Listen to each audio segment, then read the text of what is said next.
Hello बच्चों, स्वागत है आप सभी का एक बार फिर से तक्षशिला एजुकेशन पॉइंट के ऑनलाइन प्लेटफॉर्म पर। और मैं हूं आपके साथ प्रभात कौशिक। तो बच्चों, हम जो वर्गमूल और घनमूल की जो क्लास लेकर आपके सामने प्रस्तुत हुए हैं, तो ये आज की जो क्लास है बेटा, ये चौथी क्लास है।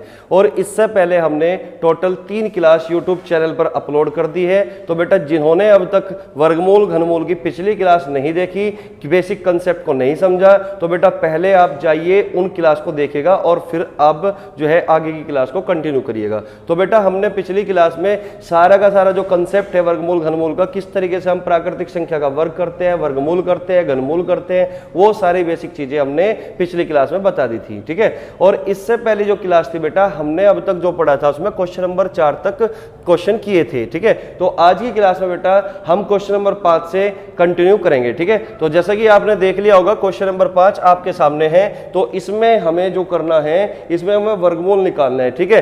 यानी कि 0.000441 का हमें वर्गमूल निकालना है और इसका मान बताना है। ठीक है बेटा। तो मैं बिल्कुल बेसिक से बिल्कुल जीरो से क्वेश्चन को लेकर आऊंगा और लेकर आया हूं, और फिर उसके बाद हम धीरे धीरे अपने लेवल को बढ़ाते चलेंगे। ठीक है बेटा। तो हर टाइप का, हर वैरायटी जो यूपी पुलिस कांस्टेबल में या किसी दूसरे वनडे एग्जाम में पूछ सकता है, तो वो हर क्वेश्चन मैं आपके सामने लेकर आऊंगा। ठीक है बेटा। चलिएगा, तो क्वेश्चन नंबर 5 को समझने का प्रयास करते हैं भाई। क्वेश्चन नंबर 5 में इसका हमें निकालना है वर्गमूल, और ये 4 ऑप्शन आपके सामने, बिल्कुल आसान क्वेश्चन है। ठीक है। तो आपने कर भी लिया होगा। ठीक है। तो समझते हैं बेटा।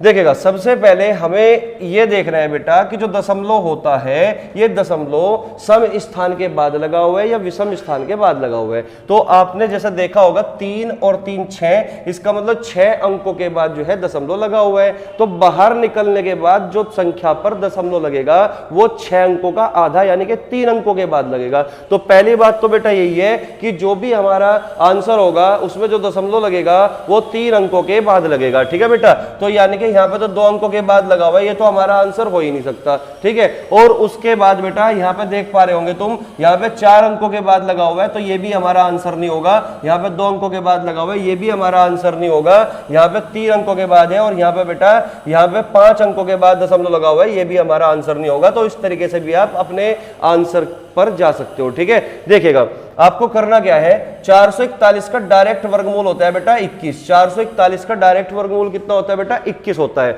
ठीक है। और दशमलव लगा हुआ है 6 अंकों के बाद, तो 6 का कर दो आधा यानी कि 3 अंकों के बाद लगेगा दशमलव। 1 2 और 1 0 लगा दो, तो 3 अंकों के बाद आपने यहाँ पे दशमलव लगा दिया। तो इसका मतलब हमारा जो आंसर होगा सी ऑप्शन होगा। ठीक है बेटा। तो इस तरीके से हम अपने क्वेश्चन को अंजाम देते हैं। ठीक है। चलिए नेक्स्ट क्वेश्चन की ओर बढ़ते हैं भाई। इसको मैं रफ कर देता हूँ। तो चलिए बच्चों, आपके सामने क्वेश्चन नंबर 6 आ चुका है, जिसमें लिखा हुआ है 0.09 का वर्गमूल ज्ञात करें। ठीक है। 4 ऑप्शन है हमारे पास, 0.3, 0.94, 0.03 और साथ में 0.33। तो हमें इसका निकालना है बेटा वर्गमूल, यानी कि वर्गमूल अगर हमें निकालना है तो किस तरीके से हम वर्गमूल निकालते हैं वो आपको पता है। ठीक है ना।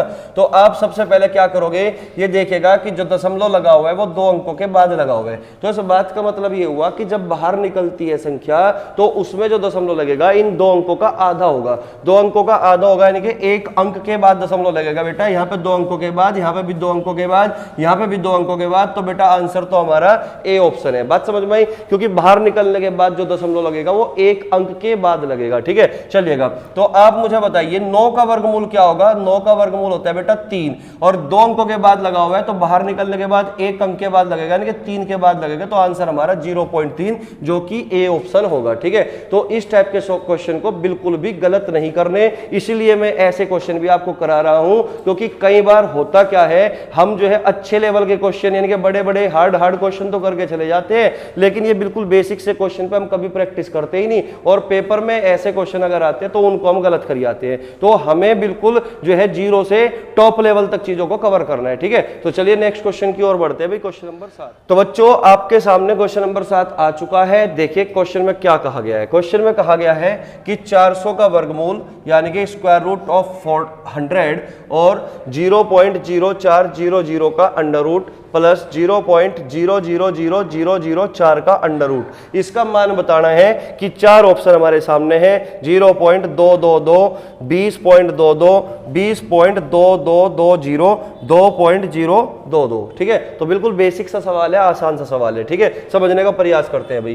तो 400 का डायरेक्ट जो वर्गमूल होता है बेटा वो कितना होता है, 20 होता है। 400 का वर्गमूल कितना होगा बेटा, 20 होगा। ठीक है, यहां तक कोई दिक्कत नहीं होगी। ठीक है, अब यहां पे दो दशमलव लगा हुआ है, वो 4 अंकों के बाद लगा हुआ है, तो इसका मतलब बाहर निकलने के बाद जो दशमलव लगेगा बेटा वो 2 अंकों के बाद लगेगा। ठीक है, तो यहां पे जो 400 का वर्गमूल होगा वो 20 होगा, लेकिन दशमलव लगेगा बेटा 4 का आधा 2, यानी कि 2 अंकों के बाद आपको दशमलव लगाना है, तो 20 से पहले लगाओगे 2 अंकों के बाद, तो 0.20। ठीक है, ठीक इसी प्रकार अगर मैं बात करूं यहां पे जो दशमलव लगा है बेटा वो 3 और 3 6 अंकों के बाद लगा हुआ है, तो बाहर निकलने के बाद जो दशमलव लगेगा वो 3 अंकों के बाद लगेगा। क्लियर होगी बात, 6 अंकों का आधा करना है।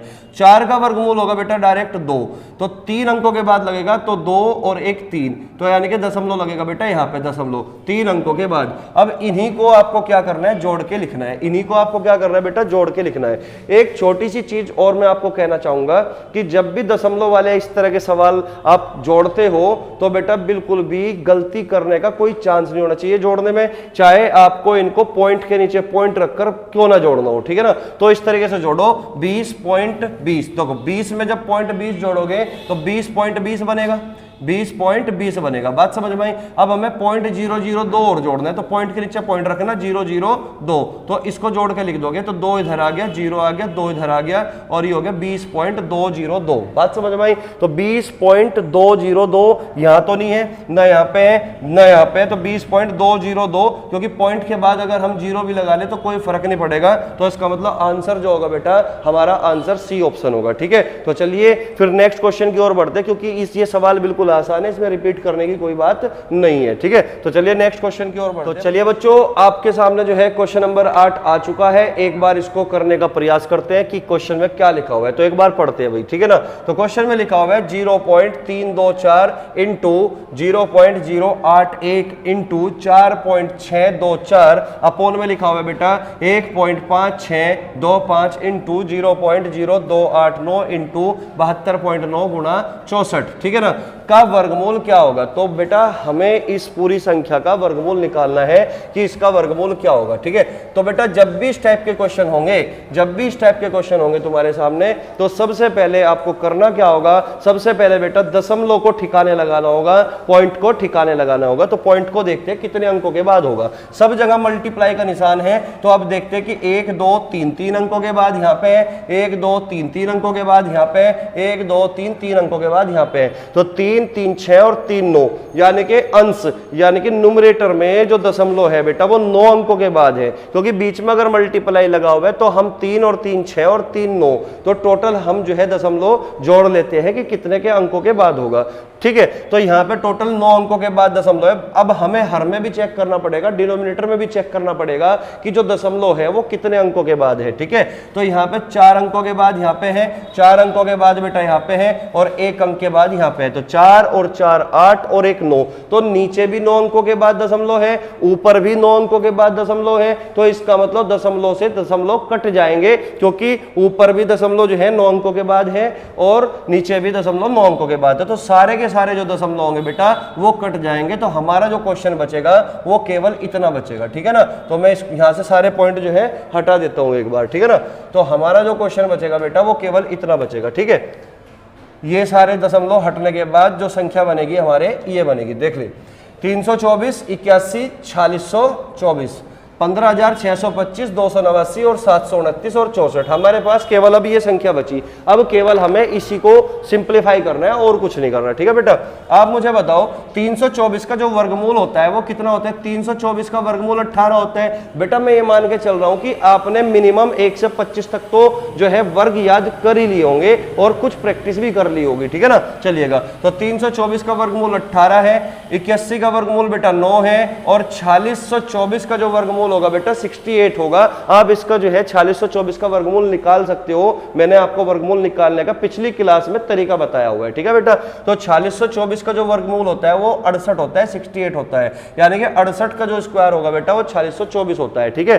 ठीक इसी प्रकार अगर मैं बात करूं 15625 किसका वर्ग होता है, तो 125 का वर्ग होता है। तो मैंने आपको पहले भी कहा था कि हमेशा कुछ संख्याओं को हमेशा याद रखना है, जैसे कि 15625 125 का वर्ग होता है, ठीक है ना। जैसे कि 36 का वर्ग होता है 1296। तो ऐसी जो कुछ संख्याएं होती है बेटा इनका बहुत ज्यादा यूज होता है क्वेश्चनों में, तो इनको आप जो है डायरेक्टली याद रखना है, ठीक है ना। तो 15625 का वर्गमूल कितना 125, 289 का वर्गमूल कितना 17, और 729 का वर्गमूल कितना होगा बेटा 27, और 64 का वर्गमूल कितना होगा बेटा 8। तो हमने इनका वर्गमूल करके लिख दिया। सबसे पहले हमें पॉइंट को ठिकाने लगाना होगा, उसी के बाद जो है वर्गमूल करने के बाद अब जो कट रहा होगा काट देंगे, जो पिटता होगा पीट देंगे। बात समझ में आई? तो चलिएगा, तो यहाँ पे हमें करना क्या है, 17 चौका 68, 4 बार कट गया, ठीक है ना, 4 दूनी 8, यहाँ पे 2 बार कट गया, और यहाँ पे 9 तिये 27, ठीक है ना, 3 बार कट गया। तो 3 दूनी 6 और 6 18, तो बचेगा क्या बेटा,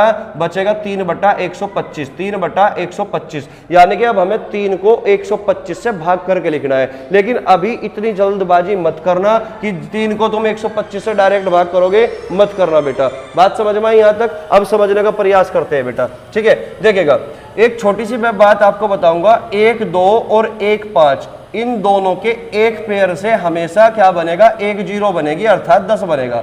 हमेशा जो 10 बनने का स्कोप होता है बेटा वो 1 2 और 1 5 से मिलकर बनता है, यानी कि 1 2 की मल्टीप्लाई और 1 5 की मल्टीप्लाई जब करते हो तो हमेशा 10 बनेगा, अर्थात मैं ये कह सकता हूं बेटा 1 0 बनेगी। ठीक इसी प्रकार अगर मैं बात करूं कि अगर 2 और 5 का मैं 2 पेयर ले लूं, कितने पेयर, 2 पेयर, क्योंकि यहां पे पेयर 1 है, यानी कि 2 की पावर 2, 5 की पावर 2, यानी कि 25 चौका 100। या फिर मैं कह सकता हूं कि 2 और 5 का अगर मैं 2 पेयर लेता हूं तो बेटा 100 बनेगा, क्योंकि 2 पंजे 10, 10 का स्क्वायर बनेगा 100, 10 का स्क्वायर क्या बनेगा बेटा 100 बनेगा। बात समझ में आई? तो इसका मतलब ये हुआ कि 1 2 और 1 5 का पेयर बनने से 1 0 बनेगी, और 2 2 और 2 5 के पेयर से हमेशा 2 0 बनेगी। ठीक इसी प्रकार 2 5 के 3 पेयर अगर आप लोगे तो 1000 बनेगा। तो कुल मिला के बात ये 2 की पावर 3 का मतलब 8 होता है, 5 की पावर 3 का मतलब 125 होता है। तो 125 8 क्या बनेगा बेटा 1000 बनेगा। ये छोटी सी कैलकुलेशन है, अगर आप चाहते हो कि आपकी कैलकुलेशन थोड़ी फास्ट हो तो इन छोटी छोटी चीजों को आपको समझकर चलना पड़ेगा, ठीक है बेटा। तो चलिएगा, तो आप मुझे बताइए यहाँ पे 5 की पावर 3 है, अगर मैं यहाँ पे 2 की पावर 3 अर्थात 8 से मल्टीप्लाई कर दूं नीचे भी, और 2 की पावर 3 8 से मल्टीप्लाई कर दूं ऊपर भी, तो इसका मतलब ऊपर आ जाता है 24 और नीचे आ जाता है बेटा 125 8 1000। तो इसका मतलब अब हमें केवल पॉइंट लगाना रह चुका, ठीक है ना, तो केवल पॉइंट लगाना है बस, ठीक है ना। तो 24 को जब 1000 से भाग दोगे तो दशमलव जो है ना 1 2 3 3 अंकों के बाद लगेगा, इसका मतलब 0.024 आपके सवाल का उत्तर होगा, 0.024 आपके सवाल का उत्तर होगा, जो कि आपका सी ऑप्शन है। तो बेटा ये छोटी छोटी सी कैलकुलेशन आपको हमेशा याद रखनी है, ये हमेशा आपके लिए फायदेमंद साबित होगी, ठीक है ना। तो कभी भी हम 5 से डिवाइड नहीं करते, हम डबल करके ना पॉइंट लगा दे। बात समझ में आई? तो हम हमेशा क्या करते हैं, बटे में यानी कि हर में 0 बनाने की कोशिश करते हैं, ताकि हम जो है पॉइंट लगा सके, हमें भाग करने से आसान पड़ता है, ठीक है। चलिएगा नेक्स्ट क्वेश्चन की ओर बढ़ते हैं भाई, इसको मैं रफ कर देता हूं। तो चलिए बच्चों क्वेश्चन नंबर 9 आपके सामने आ चुका है। तो क्वेश्चन नंबर 9 में क्या लिखा हुआ है देखते हैं भाई, है ना। तो 0.798 का whole square plus 0.404 into 0.798 plus 0.202 का होल स्क्वायर, ठीक है। और ये पूरा का पूरा जो है अंडर रूट में है, और फिर अंडर रूट के बाहर इधर लिखा हुआ है प्लस का 1, ठीक है। और ये पूछ रहा है कि बेटा किसके बराबर होगा। 4 ऑप्शन हमारे सामने है, 0 के बराबर होगा, या 2 के बराबर होगा, या 1.596 के बराबर होगा, या 0.404 के बराबर होगा, ठीक है बच्चों। तो बेटा ये जो क्वेश्चन आपके सामने है ये कुछ नहीं है, केवल और केवल फॉर्मूला लिखा हुआ है। और इससे पहले बेटा पिछली जो क्लास थी उसमें मैंने आपको 9 फॉर्मूले लिखवाए थे, और मैंने कहा था कि ये गणित की एबीसीडी है, इसको हमेशा याद रखना है, ठीक है बेटा। ये कहीं पे भी इस्तेमाल हो सकता है, बात समझ में। ये जो फॉर्मूले हैं उनका यूज कहीं भी हो सकता है, ठीक है बेटा। तो यहाँ पे अगर आप ध्यान से देखोगे तो आपने ये फॉर्मूला याद किया होगा, a प्लस बी का होल स्क्वायर। तो a प्लस बी का होल स्क्वायर होता है A square plus B square plus 2ab, A square plus B square plus 2ab, ये फॉर्मूला होता है। ठीक है बेटा, चलिएगा। तो अगर आप इसको इसके साथ कंपेयर करा दो, A square plus B square plus 2ab के साथ अगर कंपेयर करा दो, तो ये क्या है बेटा, ये ए स्क्वायर लिखा हुआ है और ये क्या लिखा हुआ है बेटा, बी स्क्वायर लिखा हुआ है। बात समझ में आई? लेकिन यहाँ पे फॉर्मूले में क्या होता है, एक 2a और b और होता है। ठीक है ना, तो A square plus 2ab plus B square, अगर आप इसके साथ कंपेयर कराते हो तो आपको दिखता है कि बी स्क्वायर की वैल्यू कितनी है, 0.202 का होल स्क्वायर है ना, और ए स्क्वायर की वैल्यू कितनी है बेटा, 0.798 का होल स्क्वायर है। अर्थात ए की वैल्यू बेटा ये होगी 0.798 और बी की वैल्यू क्या होगी बेटा, 0.202 होगी, ये बी की वैल्यू होगी। ठीक है, तो फॉर्मूले में यहाँ पे प्लस 2ab और होता है, तो बेटा बी तो आपको दिखाई दिया होगा, बी की वैल्यू तो यहाँ पे मुझे दिख रही है, लेकिन जो बचा ना ये 0.404, इसका मतलब ये किसकी वैल्यू होगी, ये 2a की वैल्यू होगी, 2a की। बात समझ में आई? अगर मैं यहां से 2 बाहर निकाल लूं तो यहां क्या बचेगा बेटा, अगर मैं 2 अलग कर दूं 0.40 से तो बचेगा क्या, 2 इंटू 0.202 बचेगा कि नहीं? आप कहोगे सर बिल्कुल, तो ये बन गया बेटा हमारा 2ab। बात समझ में आई? 2a और b, बात समझ में आई? ठीक है ना, हालांकि ये a की वैल्यू थी तो a हमारा ये होगा, बात समझ में आई, और ये हमारा जो है b होगा क्योंकि b की वैल्यू ये है। तो इसका मतलब डायरेक्ट फॉर्मूला क्या हुआ है, a square plus B square plus 2ab। बात समझ में आई? तो डायरेक्ट फॉर्मूला है a प्लस b का होल स्क्वायर का। तो ये जो फॉर्मूला बना, ये किसका फॉर्मूला बना बेटा, a प्लस b का होल स्क्वायर का। तो इसका मतलब जब a प्लस b का होल स्क्वायर और वर्गमूल में से जब आप बाहर निकालोगे तो अंदर बाहर निकालने के बाद क्या बचेगा, a प्लस b बचेगा, और a हमारा बेटा ये है 0.798 और b हमारा बेटा ये है 0.202। ठीक है ना, तो a प्लस b यानी कि इन दोनों को आप जोड़ के रख दोगे, a प्लस b को जोड़ के रख दोगे, तो यानी कि 0.798 में 0.202 जोड़ोगे तो क्या बचेगा बेटा, 1.000 बचेगा। इसका मतलब इस पूरे की वैल्यू क्या आई, 1 आई, और एक 1 बाहर भी है तो 1 + 1 यानी कि आंसर कितना होगा, 2। बिल्कुल बेसिक सा फॉर्मूला है, बिल्कुल बेसिक सा, तो आंसर हमारा बेटा 2 होगा। ठीक है ना, उम्मीद करता हूं चीजें एकदम समझ में आ चुकी होगी। हमने इसमें कुछ नहीं किया, डायरेक्ट आपको दिख रहा है कि ए स्क्वायर प्लस बी स्क्वायर, तो इसका मतलब बीच में प्लस 2ab है, तो फॉर्मूले से कंपेयर करा दी, ए की वैल्यू और बी की वैल्यू आपको दिखी जाएगी, ये ए है और ये बी है।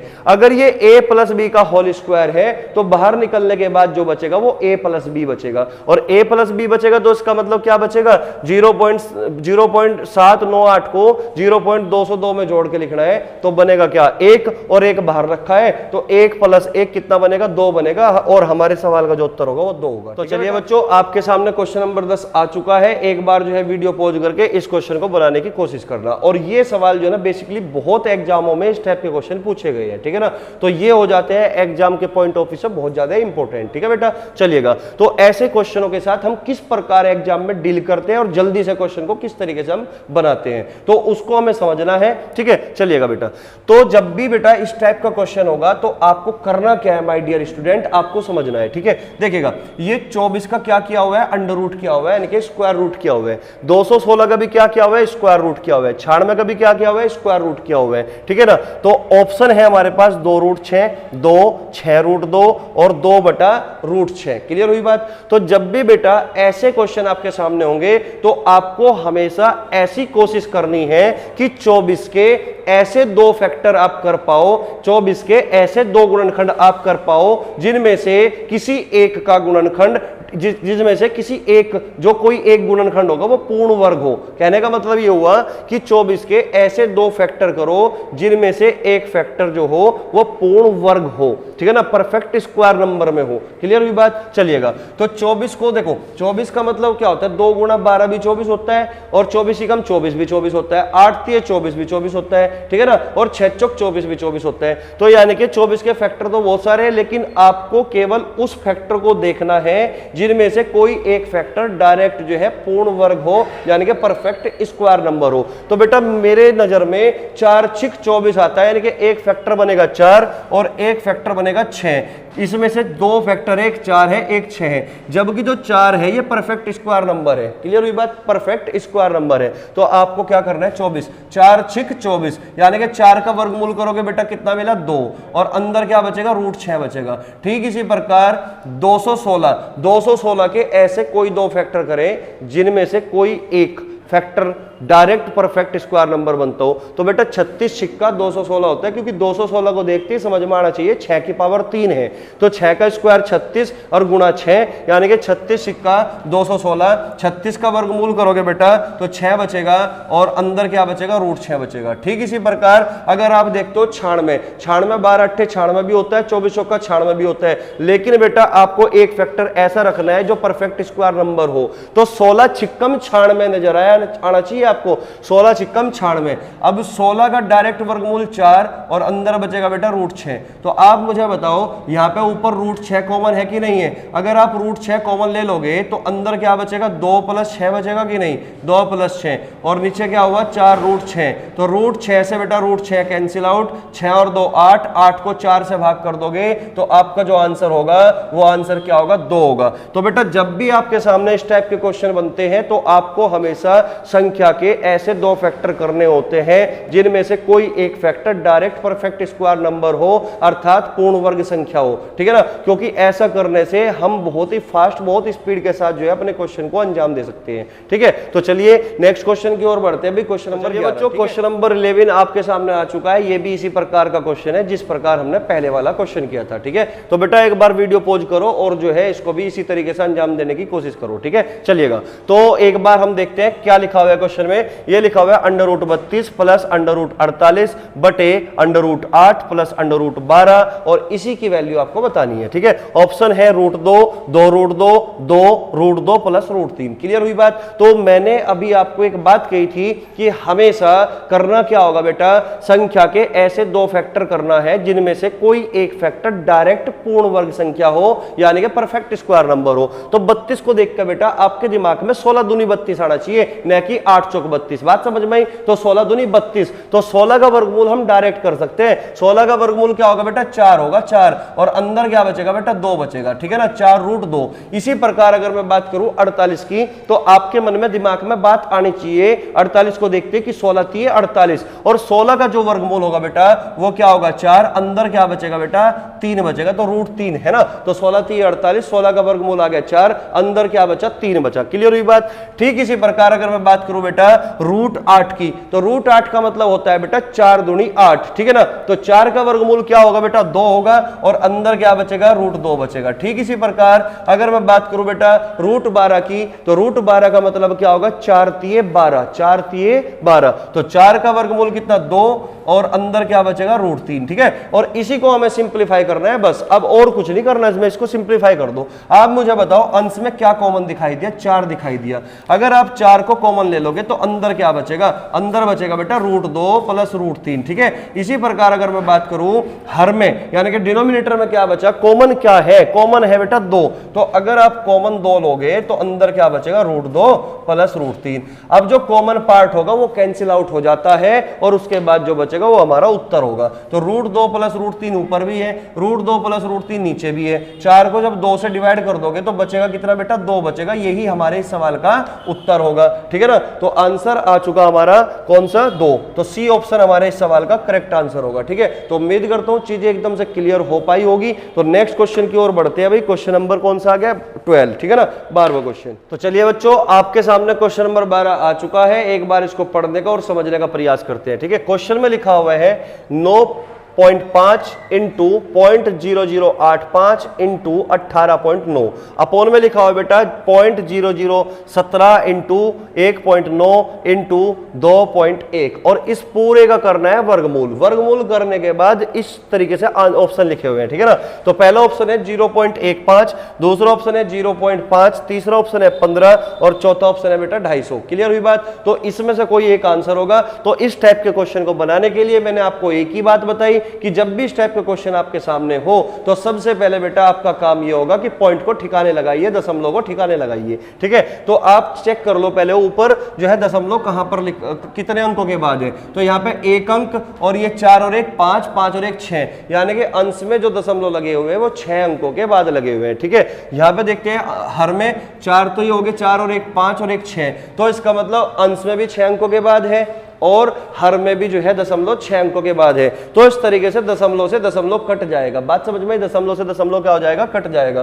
तो कटने के बाद बेटा हमारे पास जो क्वेश्चन बचेगा केवल वो इतना ही बचेगा। बात समझ में, ये पॉइंट हट चुका और यहाँ पे ये पॉइंट हट चुका और यहाँ से 0 0 गायब हो चुकी और ये पॉइंट हट चुका और यहाँ से ये पॉइंट हट चुका, क्योंकि अंश में भी 0.6 अंकों के बाद थी और हर में भी 0.6 अंकों के बाद है। तो सारी की सारी दशमलव जो है एक दूसरे से कट जाती है, तो हमारे पास क्वेश्चन केवल इतना बच जाता है। तो इस तरीके से हमने दशमलव को लगाई ठिकाने। अब इस क्वेश्चन को पूरा सोल्व करेंगे, ठीक है बेटा। तो 19 से जो है 95 को काट दोगे, 19 पंजे 95, 5 आ गया, 17 पंजे 85, 5 आ गया। अगर आप 21 का पाड़ा जानते हो तो 21 नम्मा 189 होते तो 9 आ गया। तो इसका मतलब जब हम वर्गमूल करेंगे तो 5 पंजे 25, 25 का वर्गमूल कितना आ गया, 5, यानी कि 5 का पेयर बन गया तो 1 5 12 आ गया।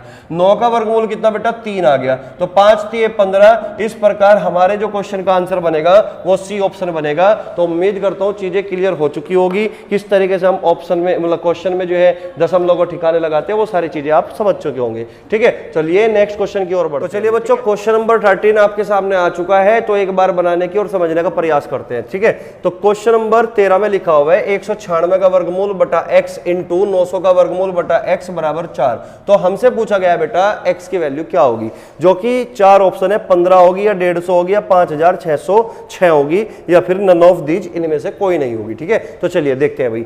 देखो बच्चों, मैं ये मान के चल रहा हूं कि आपके जो है 125 तक मिनिमम वर्ग याद है, लेकिन आपको करने क्या है, 1 से 50 तक अगर आपने वर्ग कर लिए तो आपकी स्पीड बढ़ जाएगी। ठीक है ना, ऑटोमेटिक। ठीक है, चलिएगा। तो 196 का जो वर्गमूल होता है वो होता है 14। ठीक है, और 900 का जो वर्गमूल होता है वो 30। ठीक है ना, तो 14 गुणा 30 और बटे में क्या लिखा हुआ है, x इंटू एक्स यानी कि x स्क्वायर। ठीक है, और इसके बराबर है बेटा 4, तो x स्क्वायर उधर चला जाएगा और 4 बटे में आ जाएगा। तो 14 3 42, 420, 420 बटे 4। तो ये जो आई वैल्यू, ये एक्स स्क्वायर की वैल्यू है। तो 4 से उड़ा दो उसको, 4 एकम 4, 4 पंजे 20।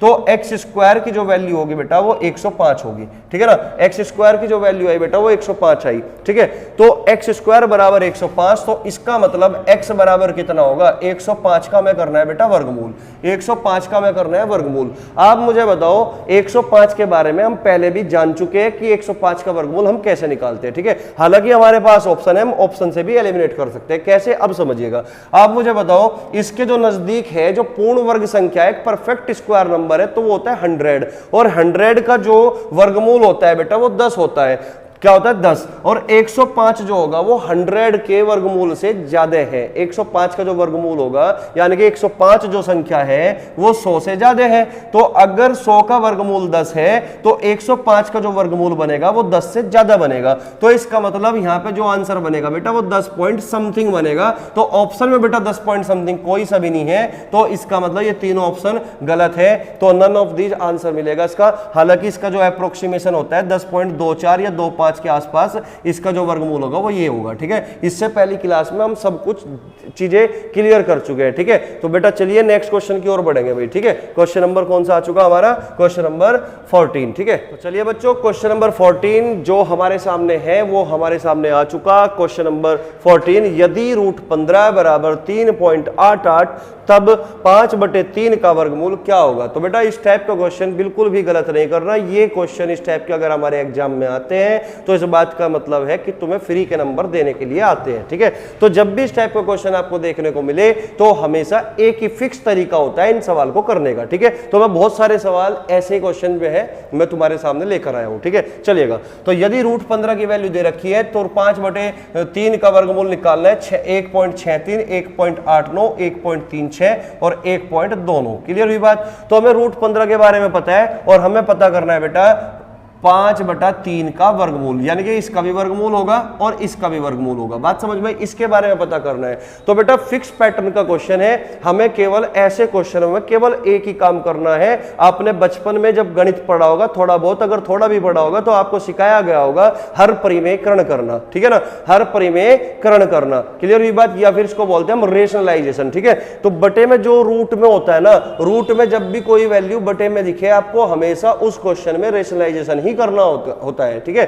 तो बटे में अगर √3 है ना, तो आप क्या करोगे, अंश में भी √3 की मल्टीप्लाई कर दोगे और हर में भी √3 की मल्टीप्लाई कर दोगे। तो यहां पे जो बचेगा 5 3 15, यानी कि √15 बटे 3, √3 गुणा √3 होता है 3, तो यानी कि √15 को 3 से डिवाइड करके लिखना है बस। √15 की वैल्यू हमारे सामने है, कितनी है बेटा, 3.88 और बटे 3, तो 3 से भाग कर दोगे तो हमारा उत्तर मिल जाएगा, ठीक है ना। तो 3 एकम 3 और 3 दूनी 6, कितना बचा 28, 3 हम 27, 0.2 के बाद है तो आप भी 2 के बाद लगा दोगे, यानी कि एग्जैक्टली पूरा नहीं कटा लेकिन अप्रोक्सीमेशन में काट दिया हमने, तो 1.29 हमारे इस क्वेश्चन का आंसर होगा। तो जब भी बटे में कोई वैल्यू रूट में लिखी हुई है बेटा, तो हमेशा उस क्वेश्चन में हमें रेशनलाइजेशन ही करना होता है ना, हर परिमेयकरण ही करना होता है। तो चलिए बच्चों नेक्स्ट क्वेश्चन की ओर बढ़ते हैं भाई, ठीक है ना। चलिए बच्चों, हमारे सामने क्वेश्चन नंबर 15 आ चुका है, जिसमें लिखा हुआ है कि यदि √35 बराबर 5.916, तो 1 दशमलव स्थान तक, कितने स्थान तक बेटा, 1 दशमलव स्थान तक 7/5 का वर्गमूल क्या होगा, 7/5 का वर्गमूल क्या होगा। तो बेटा इस बात का मतलब ये हुआ कि 7/5 का अगर वर्गमूल निकालना है तो इसका मतलब 7 का भी वर्गमूल करना है और 5 का भी वर्गमूल करना है। तो बेटा मैंने अभी थोड़ी देर पहले एक बात बताई आपको, जब भी बटे में यानी कि डिनोमिनेटर में कोई वैल्यू रूट में लिखी होती है तो हमेशा उसका करना होता है हमें हर परिमेयकरण यानी कि रेशनलाइजेशन। तो √5 की मल्टीप्लाई आप ऊपर भी कर दोगे और नीचे भी कर दोगे, तो हमारे क्वेश्चन पे कोई फर्क नहीं पड़ेगा, क्योंकि √5 से √5 काट लो, अब भी तो ये 7/5 का वर्गमूल ही कहलाएगा। तो ऐसा करने से हमें फायदा ये होगा, 7 पंजे 35, यानी कि √35 बटे √5 क्या मिलेगा बेटा 5, तो इसका मतलब √35 की वैल्यू हमें दे रखी है कितनी, 5.916, हम इसको ना 5 से डिवाइड कर लेंगे। और मैं आपको इससे पिछला क्वेश्चन जो भी था उसमें आपको बता चुका हूं कि अगर बटे में 5 आया तो हम हमेशा 0 बनाने की कोशिश करते हैं बटे में। तो 0 बनेगा कैसे, तो आपको करना क्या है बेटा, 2 की मल्टीप्लाई नीचे कर दोगे और 2 की मल्टीप्लाई ऊपर कर दोगे, क्योंकि भाग देने से आसान गुणा करना होता है, ठीक है। तो आपको करना क्या है बेटा, 2 की गुणा कर देना और 1 पॉइंट और बढ़ जाएगा, ठीक है ना, क्योंकि बटे में 10 है। तो 2 × 12, 2 एकम 2 और 1 3, 2 9 18 का 8 का हासिल 1, 2 पंजे 10 और 1 11, ठीक है ना। 3 अंक तो ये हो गए और बटे में 10 होने के कारण 4 अंकों के बाद दशमलव लगेगा, इसका मतलब 1.1832 बनेगा। लेकिन प्रॉब्लम बेटा ये है, क्वेश्चन में हमें जो दे रखा है वो क्या दे रखा है, 1 दशमलव के स्थान तक बताना है, केवल 1 दशमलव के स्थान तक, ठीक है ना। तो जब भी देखो हमें यहाँ पे बताना है कि यहाँ पे क्या होगा, ठीक है। देखो जब भी इससे अगले वाली वैल्यू 5 या 5 से बड़ी हो, जब भी इससे अगले वाली वैल्यू इस वाले अंक से, क्योंकि दशमलव के एक स्थान तो यही है ना, तो इससे जस्ट अगले वाली जो संख्या होगा, जस्ट अगले वाला जो अंक होगा, अगर 5 या 5 से बड़ा होता है तो हमेशा इधर 1 की वृद्धि हो जाती है और ये वाले अंक हट जाते हैं। तो इसका मतलब ये 5 या 5 से बड़ा यानी कि 8 है, तो हमारे जो सवाल का उत्तर होगा बेटा 1.2 होगा, दशमलव के एक स्थान तक इधर 1 की वृद्धि होगी और इधर के अंक हट जाते हैं। तो इसका मतलब आंसर क्या होगा, ए ऑप्शन होगा। अगर इधर वाली वैल्यू बेटा 5 या 5 से छोटी होती है, मतलब 5 से छोटी होती है, तो हमारा आंसर 1.1 ही रहता, बस इधर के हट जाते दशमलव के एक स्थान तक। अगर ये पूछता और ये 8 जो है 5 से छोटा होता, ठीक है ना, तो आंसर हमारा 1.1 बनता, फिर बी ऑप्शन। लेकिन बेटा यहाँ पे 5 या 5 से ज्यादा होने पर इधर 1 की वृद्धि हो जाती है, इसका मतलब आंसर हमारा 1.2 बनेगा, न कि 1.1। इस बात को आपको याद रखनी है, ठीक है। तो चलिए बेटा अगला क्वेश्चन देखते हैं क्या होगा, क्वेश्चन नंबर 16। तो चलिए बच्चों क्वेश्चन नंबर 16 आपके सामने आ चुका है, ठीक है। इसको एक बार समझने का प्रयास करते हैं, ठीक है। चलिएगा, क्वेश्चन में लिखा हुआ है बेटा, यदि √13 की वैल्यू 3.605 और √130 की वैल्यू दे रखी है बेटा 11.40 हो, तो अंडर रूट के अंदर 1.3 प्लस अंडर रूट के अंदर है 1300 प्लस अंडर रूट के अंदर है बेटा 0.013 का मान ज्ञात करें, ठीक है। बहुत शानदार क्वेश्चन है और इंपॉर्टेंट भी क्वेश्चन है, ठीक है ना। तो इसमें ये पूछ लिया बेटा इसका मान ज्ञात करें, ठीक है। तो ऑप्शन है हमारे पास 36.164, 36.304, 37.304 और 37.164, ठीक है। तो इनमें से कौन सा आंसर होगा, तो बेटा एक बार जो है वीडियो को पॉज करने के बाद एक बार खुद जो है इस सवाल को करने की कोशिश करें, ठीक है। और उसके बाद बेटा बेटा आंसर मैच कर लेना कि तुम्हारा आंसर सही आया है या नहीं। ठीक है, चलिए देखते हैं भाई। तो क्वेश्चन में बेटा यहाँ पर रूट 13 की वैल्यू हमें दे रखी है कि 3.605, इसी का हमें प्रयोग करना है रूट 13 की वैल्यू का। ठीक है, और रूट 130 की वैल्यू भी हमें दे रखी है बेटा 11.40, हमें इसी का प्रयोग करना है, इसी वैल्यू का। ठीक है, तो यहाँ पे दे रखा है कि 1.3 का अंडर रूट प्लस 1300 का अंडर रूट प्लस 0.013 का अंडर रूट का मान ज्ञात करो। तो सबसे पहले बेटा हमें ना इसका वैल्यू निकालनी पड़ेगी, फिर हमें अंडर रूट 1300 की वैल्यू निकालनी पड़ेगी, फिर हमें इसकी वैल्यू निकालनी पड़ेगी 0.013 की। अब एक बात छोटी सी समझना, ठीक है ना, तो ये 1.3 जो लिखा हुआ है इसका वर्गमूल निकालना है हमें। 1.3 यानी कि 1.3 का मैंने क्या निकालना है बेटा, वर्गमूल निकालना है। ठीक है, आप एक छोटी सी बात बताओ, देखो हमें 1.3 की वैल्यू थोड़ा ही पता है, हमें तो 13 की वैल्यू पता है, अंडर रूट 13 की या फिर 130 की। तो हम कोशिश करते हैं इसको या तो 13 बनाने की, इसको क्या बनाने की, 13 बनाने की, अंडर रूट 13 बनाने की। तो किस तरीके से लिखोगे फिर, 13/10 लिखोगे, क्या लिखोगे बेटा, 13/10 लिखोगे। तो मुझे एक बात बताओ, 1.3 का अंडर रूट को हम 13/10 लिख सकते हैं कि नहीं? आप कहोगे सर लिख सकते हैं। रूट 13 की वैल्यू तो मुझे पता है, लेकिन प्रॉब्लम ये आई बेटा रूट 10 की वैल्यू नहीं पता। तो इस बात का मतलब ये हुआ कि हम इसको रूट 13 नहीं बना सकते, तो हमें रूट 130 बनाने की कोशिश करनी पड़ेगी कि क्या ये रूट 130 बन सकता है, क्योंकि हमारा जो एक क्वेश्चन है ना, इसको हमें इसी टर्म में तोड़ना है, रूट 13 में और रूट 130 में। बात समझ में? क्योंकि हमारे पास जो वैल्यू गिवन है वो रूट 13 की और रूट 130 की ही है। ठीक है, तो इस बात का मतलब ये हुआ कि मैं 1.3 को, अंडर रूट 1.3 को मैं रूट 13 तो बनाने में सक्षम नहीं हुआ, तो मैं इसको क्या करूंगा, मैं इसको रूट 130 बनाने का प्रयास करूंगा। अब रूट 130 बनाने का प्रयास करने के लिए बेटा हमें क्या करना पड़ेगा, एक जीरो यहां पे बढ़ानी पड़ेगी, क्योंकि दशमलव के बाद एक जीरो अगर लगाओगे, दशमलव के बाद जीरो का कोई महत्व नहीं होता। तो एक बात बताओ, आप इसकी जो वैल्यू है, यानी कि जो 1.30 का अंडर रूट है, इसको क्या हम इस तरीके से लिख सकते हैं, 130/100, 130/100। आप कहोगे सर बिल्कुल लिख सकते हो, 130/100 लिखा जा सकता है।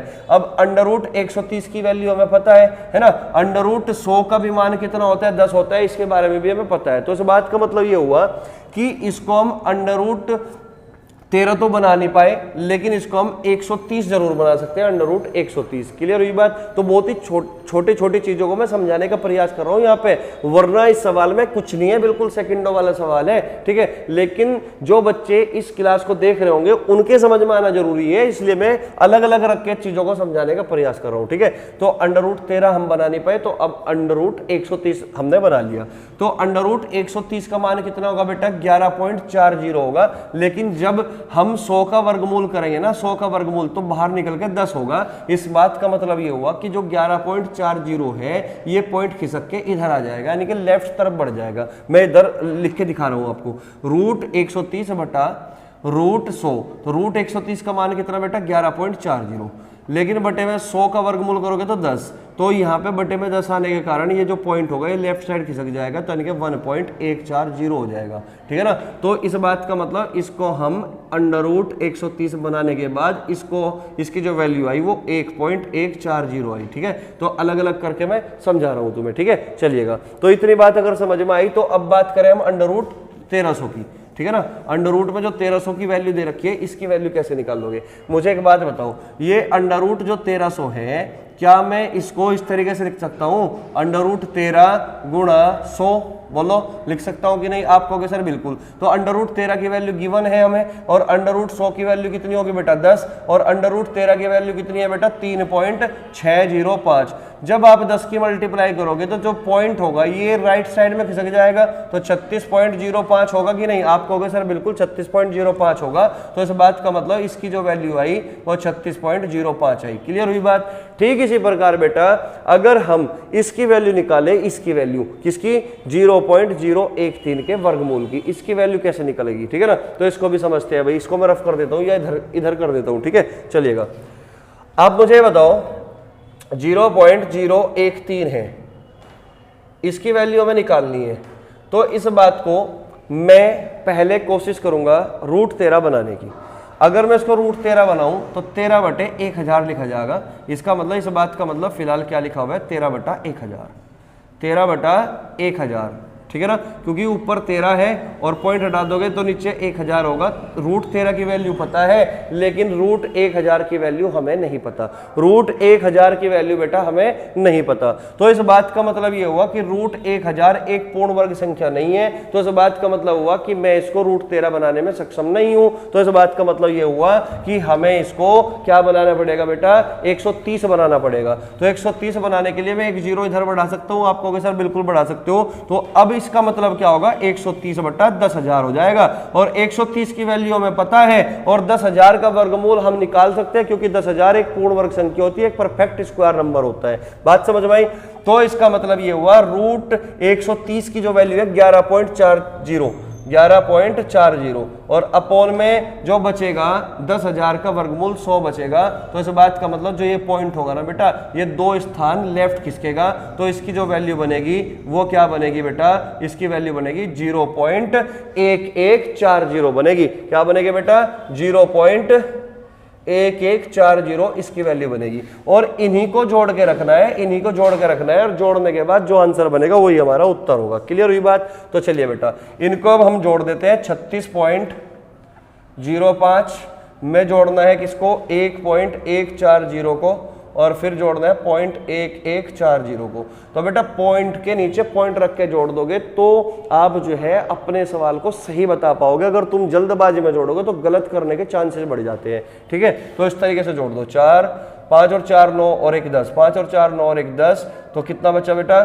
3.37.304। 37.304 कौन सा ऑप्शन होगा, आंसर होगा सी। तो इसका मतलब हमारा जो सवाल का उत्तर हुआ वो सी आंसर हुआ। ठीक है, तो उम्मीद करता हूँ चीजें समझ में आई होगी। बहुत धीरे धीरे बेसिक चीजें मैंने आपको बताई कि इसको अलग लिख के बताया, इसको अलग लिख के बताया, इसका अलग लिख के बताया, लेकिन आप इसको डायरेक्ट कर सकते हो जब तुम सीख जाओगे। ठीक है ना, डायरेक्ट सोच सकते हो कि रूट, देखो डायरेक्ट कैसे करोगे, मैं इसको एक बार रफ कर देता हूँ इधर से, देखिएगा समझिए। तो बेटा अगर डायरेक्ट करना था तो डायरेक्ट किस तरीके से करना है वो भी समझ लो भाई। इस बात का मतलब है 13 बटा 10, √13 की वैल्यू हमें पता है लेकिन बटे में 10 बचेगा, और √10 की वैल्यू हमें नहीं पता। तो इसका मतलब इसको हम √13 नहीं बना सकते, 130 बनाने की कोशिश करना। तो इसको अगर 130 मानते हो बेटा तो 130 बटा 100 बनेगा, 130 बटा 100 बनेगा। और 130 की वैल्यू क्या है ये, और 100 का वर्गमूल करोगे तो बटे में 10 बचेगा, तो पॉइंट इधर खिसक जाएगा। तो यानी कि 1.140 लिखना है डायरेक्ट। बात समझ में आई? इसका मतलब है √13 गुना 100, √13 गुना √100। √13 की वैल्यू हमें पता है, √100 की वैल्यू क्या होगी, 10 होगी। 10 की मल्टीप्लाई करोगे तो एक पॉइंट इधर खिसकेगा, तो 36.05 बनेगा। बात समझ में आई? ठीक इसी प्रकार इस बात का मतलब है बेटा 13 बटा 1000। कितना है बेटा, 13 बटे 1000। अब 13 का वर्गमूल तो की वैल्यू हमें दे रखी है, लेकिन 1000 एक पूर्ण वर्ग संख्या नहीं है। तो इसका मतलब इसको मैं लिख सकता हूं 130 बटा 10,000। अब 130 की वैल्यू मुझे पता है, 10,000 का जब वर्गमूल करोगे तो कितना बचेगा, 100 बचेगा बटे में, तो 100 बचेगा। तो इस बात का मतलब है दशमलव जो है 2 स्थान इधर खिसकेगा, तो 0.1140। इन्हीं को जोड़ के लिखना है। आंसर आया बेटा 37.304। क्लियर हुई बात? तो इस तरीके से आप जल्दी भी कर सकते हो, लेकिन जल्दी करने से पहले हमें उन बच्चों को भी समझाना होता है जो बच्चे इस बारे में नहीं जानते। इसलिए एक एक चीज मैंने उठा के अलग अलग तुम्हें समझाने का प्रयास किया। तो चलिए बच्चों अब जो है अगले क्वेश्चन पे बढ़ते हैं, क्वेश्चन नंबर 17। चलिए बच्चों आपके सामने क्वेश्चन नंबर 17 आ चुका है। एक बार इसको पढ़कर समझने का प्रयास करते हैं। ठीक है, क्वेश्चन में क्या बोला गया है कि यदि √24 की वैल्यू 4.899 हो तो 8/3 का वर्गमूल की वैल्यू क्या होगी। तो बेटा इस टाइप के क्वेश्चन हमने पहले भी किए थे और जो है वही सेम इसी टाइप का क्वेश्चन है। तो एक ही छोटी सी चीज मैंने आपको बताई थी कि ऐसे सवाल फिक्स पैटर्न के होते हैं। जब भी बटे में यानी कि डिनोमिनेटर में जब भी रूट में कोई वैल्यू दे रखी हो तो बेटा एक ही काम करना होता है, हर परिमेयकरण यानी कि रेशनलाइजेशन, और इससे ज्यादा काम कुछ नहीं करना। ठीक है ना, तो आपको इसकी वैल्यू पूछ रहे हैं ना, √8/√3। आप मुझे बताओ इस बात को मैं इस तरीके से लिख सकता हूं, आपको क्या सर बिल्कुल है ना। तो अगर अपॉन में बटे में रूट में कोई वैल्यू है तो केवल और केवल आपको हर परिमेयकरण करना होता है। तो हर परिमेयकरण का मतलब होता है कि ऊपर भी मल्टीप्लाई और नीचे भी मल्टीप्लाई। ठीक है ना, √3 की ऊपर भी कर दी और नीचे भी कर दी। क्लियर हुई बात? तो अब हमें जो मिला वो क्या प्राप्त हुआ बेटा, 8 × 3 = 24, यानी कि ऊपर मिला √24 और √3 की वैल्यू करोगे मल्टीप्लाई करोगे क्या मिलेगा 3, यानी कि जो रूट 24 की वैल्यू होगी, रूट 24 की वैल्यू को 3 से डिवाइड करके लिखना है बस, इससे ज्यादा कुछ नहीं करना। रूट 24 की वैल्यू है बेटा 4.899। अब इसको हमें किससे भाग करना है 3 से, तो 3 से डायरेक्ट भाग कर दो। 3 का पढ़ा तुम जानते होंगे, बचपन में सीखा होगा, ठीक है ना। तो 3 एकम 3, 3 छंग 18, 3 3 9, 3 3 9, दशमलव है 3 अंकों के बाद, तो तुमने भी 3 अंकों के बाद ही लगाई, ठीक है ना। तो आंसर बेटा हमारा क्या आया 1.633, जो कि हमारा ए ऑप्शन है। तो उम्मीद करता हूं कि इस टाइप का क्वेश्चन अगर गलती से भी इस बार तुम्हारे एग्जाम में या किसी दूसरे वनडे एग्जाम में आया तो बेटा गलती से भी आप जो है गलती नहीं करोगे, ठीक है। तो चलिए नेक्स्ट क्वेश्चन की ओर बढ़ते हैं भाई, क्वेश्चन नंबर 18। तो चलिएगा बेटा, आपके सामने क्वेश्चन नंबर 18 आ चुका है, तो एक बार पढ़कर इसको समझने का हम प्रयास करेंगे। क्वेश्चन में क्या लिखा हुआ है? क्वेश्चन में लिखा हुआ है बेटा, यदि रूट 5 की वैल्यू 2.236 हो तो 1/√5 का मान क्या होगा? 1/√5 का मान क्या होगा? तो बेटा 1 को √5 की वैल्यू से भाग करना जो है बहुत ही कठिन होगा, तो इसलिए एक ही तरीका मैंने आपको बार बार एक ही तरीका बताया कि जब भी अपोन में यानी कि बटे में रूट में कोई वैल्यू होगी तो केवल रेशनलाइजेशन करना है, यानी कि उसी वैल्यू से ऊपर और नीचे दोनों तरफ मल्टीप्लाई कर देनी है, ठीक है। तो 1/√5 की वैल्यू अगर आपको पता करनी है तो 1/√5 लिखो और √5 की मल्टीप्लाई ऊपर भी कर दोगे और नीचे भी कर दोगे, ठीक है ना। और ये काम बहुत फास्ट करना है, मेंटली भी आप कर सकते हो, लेकिन समझाने के लिए मुझे एक चीज लिखनी पड़ेगी, ठीक है ना। तो √5/5, ठीक है ना। √5 की मल्टीप्लाई करोगे 5 मिलेगा, 1 गुणा √5 यानी कि √5। अब √5 की वैल्यू क्या दे रखी है बेटा 2.236 को हमें 5 से भाग करना है, तो चाहे तो आप इसको 5 से भाग कर सकते हो या फिर डबल करके पॉइंट लगा लेना, डबल करके पॉइंट भी आप लगा सकते हो। तो अगर आप इसको डबल करके पॉइंट लगाना चाहते हो तो 2 6 12 का 2 का हासिल 1, 2 3 6 और 1 7, 2 दूनी 4, 2 दूनी 4। क्लियर हुई बात? 3 अंक तो ये हुए और एक पॉइंट जो नीचे 2 की मल्टीप्लाई करके 10 बनेगा, एक पॉइंट वो हो गया, यानी कि 4 अंकों के बाद लगेगा 1 2 3 4, इसका मतलब पॉइंट लगेगा बेटा यहाँ पे। तो 0.4472 इस सवाल का उत्तर होगा, जो कि आपका कौन सा आंसर है बेटा? ये 0.447 यानी कि सी ऑप्शन होगा। तो ऐसा सवाल को आप इस तरीके से अंजाम दोगे, ठीक है। तो उम्मीद है बेटा आप चीजों को सीख रहे होंगे, ठीक है। तो चलिए नेक्स्ट क्वेश्चन की ओर बढ़ते हैं भाई, क्वेश्चन नंबर 19। ये बहुत ही छोटा सा क्वेश्चन था, ठीक है। तो चलिए बच्चों, क्वेश्चन नंबर 19 आपके सामने है। एक बार वीडियो पॉज करो और जो है एक बार इस क्वेश्चन को करने का प्रयास करो, ठीक है ना। उसके बाद ही आप जो है आंसर को मैच करना कि आप जो है ऐसे सवाल को करने में सक्षम हो पाए या फिर नहीं, ठीक है, या अभी और मेहनत करने की जरूरत है, ठीक है। तो चलिए बेटा करने की कोशिश करते हैं, ठीक है। तो क्वेश्चन में लिखा हुआ है बेटा, यदि √5 बराबर 2.236 तथा √3 बराबर 1.732 हो तो 1/√5 प्लस √3 का मान ज्ञात करें। ऑप्शन है बेटा 0.504, बी ऑप्शन है 0.866, सी ऑप्शन है 0.433 और डी ऑप्शन है बेटा नन ऑफ दीज, यानी कि इनमें से कोई नहीं, ठीक है। तो चलिए बेटा, एक तरीका मैंने आपको बताया कि जब भी बटे में रूट में कोई वैल्यू हो तो केवल उनका रेशनलाइजेशन करना होता है, इससे ज्यादा कुछ नहीं सोचना, ठीक है ना। इससे ज्यादा बेटा कुछ भी काम नहीं करना और हमें इसी की वैल्यू बतानी है, ठीक है ना। तो एक तरीके से इसका रेशनलाइजेशन ही करना है। तो वहां पे जब सिंगल वैल्यू थी तो उसी की मल्टीप्लाई हम अंश में और हर में दोनों तरफ करते थे, लेकिन बेटा यहाँ पे √5 और √3 के साथ जो है प्लस भी है बीच में, तो अब रेशनलाइजेशन करने का मतलब होगा बेटा कि जो बटे में वैल्यू होती है उसके अपोजिट साइन से अंश और हर दोनों में मल्टीप्लाई करनी है, यानी कि अपोजिट साइन से हमेशा अंश और हर दोनों में हमें क्या करना पड़ेगा? मल्टीप्लाई करना पड़ेगा, ठीक है। चलिएगा, तो यहां पे जो दे रखा है 1/√5 प्लस √3 दे रखा है, ठीक है बेटा। इसकी वैल्यू आपको निकालनी है। अब एक रास्ता तो हमारे पास ये है कि भाई √5 की वैल्यू हमें पता है, √3 की वैल्यू हमें पता है, √5 की वैल्यू और √3 की वैल्यू आप डायरेक्ट रख दो यहाँ पे और फिर जोड़ने के बाद 1 को भाग कर दो। लेकिन जब तुम 1 को भाग कर रहे होंगे तो बेटा ये जो सवाल होगा ये आपके लिए बहुत कठिन, बहुत कैलकुलेटिव हो चुका होगा। तो ऐसे बिल्कुल भी नहीं करना, केवल और केवल एक ही काम करना होता है ऐसे सवाल में कि जब भी बटे में रूट में कोई वैल्यू दिखे तो हमेशा रेशनलाइजेशन ही करना है। अब यहां पे अगर बीच में प्लस है तो इसके अपोजिट साइन से अंश और हर दोनों में मल्टीप्लाई करोगे। अगर यहां माइनस है तो बीच में क्या आ जाएगा? प्लस आ जाएगा, ठीक है ना। तो करते हैं बेटा रेशनलाइजेशन। तो √5 माइनस √3 अपॉन √5 माइनस √3। ठीक है, तो अपोजिट साइन से, यानी कि बीच में प्लस है तो माइनस, माइनस होता तो बीच में प्लस आ जाता, तो अपोजिट साइन से अंश और हर में मल्टीप्लाई कर देंगे हम। ठीक है, चलिएगा।